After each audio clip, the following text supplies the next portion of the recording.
gente recebe muita ligação de operadora, né? E é uma ligação em geral que não é nem tão personalizada. Alô, Edgar, vi que você gastou, é um scriptzão fechado, e a da Claro é parecida com a da Vivo, que é parecida com a da TIM, que é parecida com todas as marcas. Pelo menos as que eu recebo. Já não faz mais diferença, já não né? faz Qual que tá te ligando? qual que tá me ligando. Eu acredito que cada vez mais ligação, principalmente nesse momento outbound, ela tem que ser mais personalizada para agregar valor ao cliente. Só que a ligação, eu gosto da ligação no primeiro momento, porque se eu te liguei e você atendeu, eu já resolvi. Não precisei te personalizar um e-mail, um segundo e-mail, tentar ligar de novo, já resolvi seu problema. Eu tenho uma frase assim que eu uso muito e que tem a ver até com gatilhos, que é: meu medo não é não ser uma boa solução para você. Meu medo é ser a melhor solução e a gente não conversar 10 minutos. Porque a gente se move mais pelo medo que pelo desejo. Então eu falo, opa, eu uso muito essa frase. E aí eu comecei a perceber também, até nas consultorias que eu estava prestando. Eu vou ter que assistir para poder anotar e copiar, cara. Vou pedir licença já logo. Pode copiar, tal, essa daí eu já falei tanto de vezes. Tem um amigo meu que às vezes me manda uns prints e fala, ó, acabei de dinizar aqui. Aí vai e fala ali, ó, Diniz, copiei você. E aí também em relação ao branding, eu estava agora recentemente com 3 empresas onde eu fazia para a parte outbound. Na minha consultoria, eu gosto muito de entender o problema e ajudar a resolver fazendo. Então, eu faço junto. E aí, na parte do outbound, uma das empresas tinha uma marca já conhecida para um nicho muito específico. Então, não tinha problema nenhum, às vezes, eu ligar e falar, Edgar, aqui é o Diniz da empresa X. Porque você já sabia o que era, é uma marca que você falou, opa, tá me ligando, você sente até um pouco assim, e era mais fácil. Então, eu conseguia, pessoal, e não é só ligar também do nada, não. Pesquisa, entende o que você agrega, se já foi seu cliente. Muitas vezes as pessoas partem do zero, mas existe relacionamento entre as empresas, entre os contatos e até às vezes entre as marcas. Então tem maneiras de você abordar aquilo que é como se fosse um storytelling. Você continua de onde parou. Pode falar, já tentamos falar de você de todo jeito. Então as pessoas ignoram pesquisa, não, pesquisa a pessoa, pesquisa o cargo. Muitas vezes a pessoa já comprou em outra empresa, então você entende isso? Cara, aprendi, só fazendo um adendo aí do que você está falando. Uma vez a gente contratou, até na época de telecom, uma empresa que ela fazia isso. E eu achei louco quando o cara falou, eu nem queria comprar, mas um gerente lá queria comprar, eu falei, beleza, vamos testar. E funcionava, e depois eu fui ver isso na prática fazendo, né? Sem linkar com aquilo, né? Mas o aprendizado ele fica na gavetinha ali. Em algum momento, sem pensar muito, eu acabei fazendo. E hoje ensino muito isso para o pessoal, que eu chamo de pré-qualificação, pesquisa de qualificação, tudo, que é se relacionar realmente com o cliente, né? Ou seja, sem necessariamente estar buscando a venda. Então tem uma frase que eu uso muito que é a parte mais importante do processo de venda é sempre a próxima. Então se eu estou numa etapa com o cliente, a próxima é a mais importante, porque eu preciso passar para a próxima, exatamente. Então, se eu não passar para a próxima, eu não vou chegar na última. E muitas vezes o vendedor, pré-vendedor, ele está muito preocupado com a venda, né? Ele não está preocupado ali com o passo a passo, né? Com o próximo passo, pequeno passo que ele vai dar.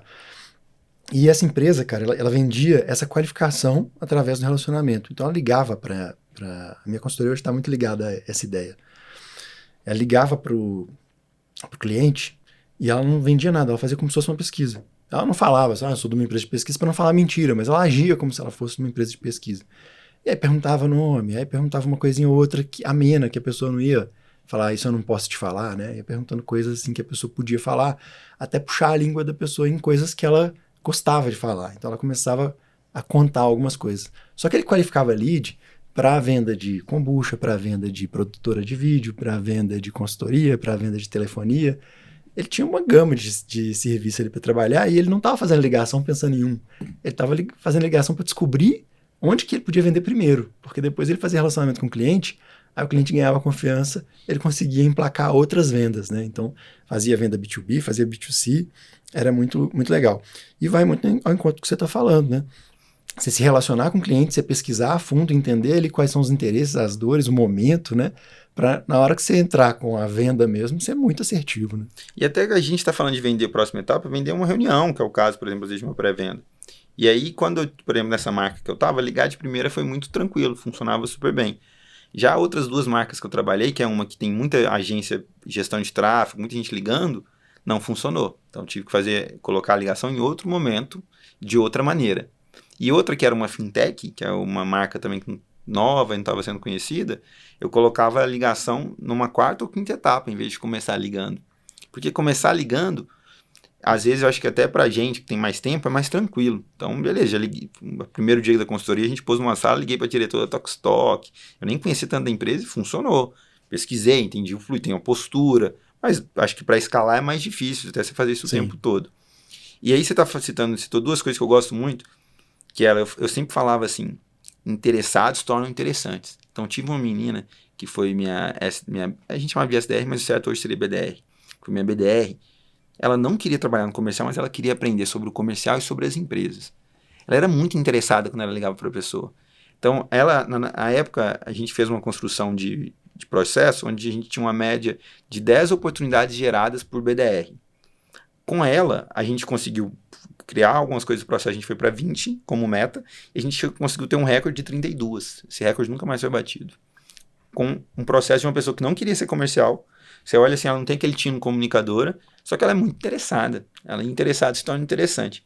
E outro ponto que você falou, que eu acho que é por mais que hack parece coisa de guru, você pedir benchmark. Então, quando eu vou falar com uma empresa, e aí eu falo com ela, eu quero aprender como que vocês fazem para eu poder te atender, faz muita diferença. Teve uma vez que, essa vez foi muito legal. Na hora não, né? Mas depois é legal. Fiz uma cold call, né? Liguei do zero para a pessoa, chamava Vitor. A empresa dele dava curso de Excel. Aí liguei, Vitor, queria falar com você, Diniz, da Simpla e tal. E quando eu falei, ele falou, conheço vocês. Não tem, já usei o sistema, gostei, não tenho interesse em usar, não preciso me ligar nunca mais. Aí aquilo doeu em mim, falei, como assim, gente? Será que não tem nada que eu podia ter feito? Aí pensei, fui lá no perfil dele, estudei, falei, ele me deu feedback falando que gostou da minha tecnologia, tinha gostado de um ponto.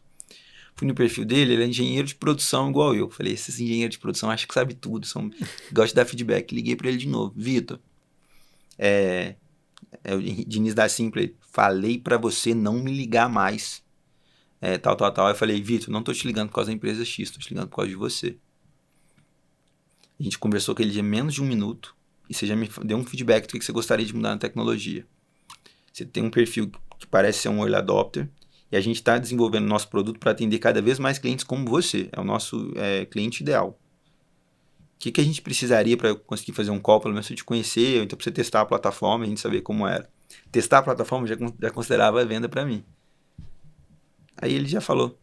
O cara que falou, não era para você me ligar mais. Já falou, Diniz, vou testar, eu tenho um evento semana que vem, vou testar e já te falo. Testou e continuou. Fechei o cliente. Tipo assim, que falou, não me liga nunca mais. Beleza, tem vários que você não vai ligar mesmo não, tá, gente? Mas esse eu falei, tem um gatilho aqui que eu acho que faz sentido eu tentar utilizar. E tentei, deu certo. A gente conta, depois a gente pode contar os choros também. Mas foi porque eu pedi pra eu ouvir ele, pra eu conhecer ele, pra saber o que era. E aí, você mexe um pouco com o ego. E não foi, eu não fiz isso também pensando, vou manipular ele. Não, a gente tava desenvolvendo mesmo. É genuíno, né? Foi genuíno.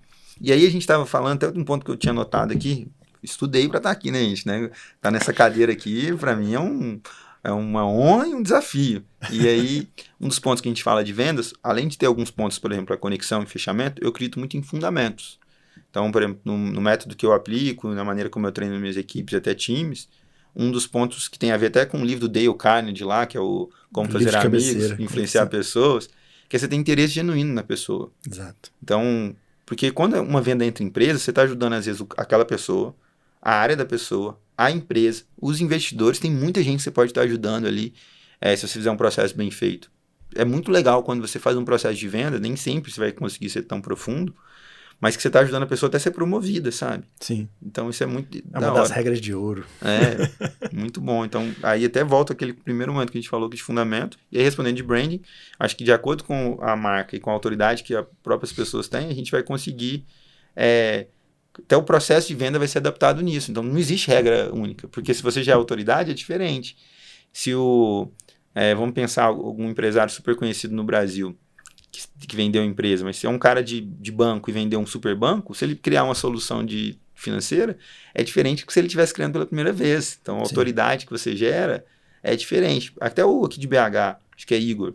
O Igor criou a Moip, que foi vendido para o Wirecard, que é um processador de pagamento. Hoje ele tem um banco que é o Cora. É diferente a autoridade dele. E o processo de venda vai ser diferente que se fosse do zero. Sim. Porque ele carrega uma marca, ele carrega um nome. Então, experiência, né? Visão.